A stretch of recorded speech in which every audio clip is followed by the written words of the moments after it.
May natirang lechong manok kagabi? Hindi problema yon. Tara, gawin natin itong lechong manok na paksiw. Ito ang mga sangkap: lechong manok, lechon sauce, suka, dried bay leaves, tubig, bawang, at sibuyas.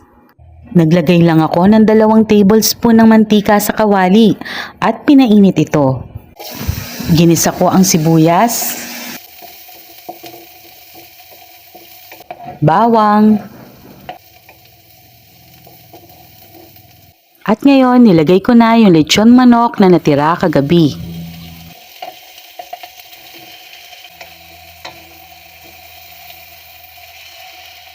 Nilagay ko na din ang lechon sauce.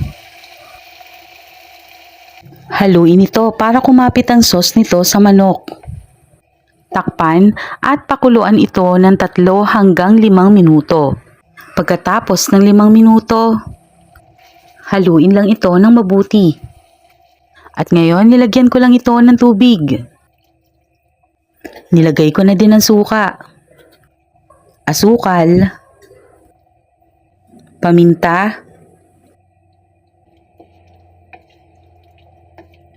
nilagay ko na din yung dried bay leaves.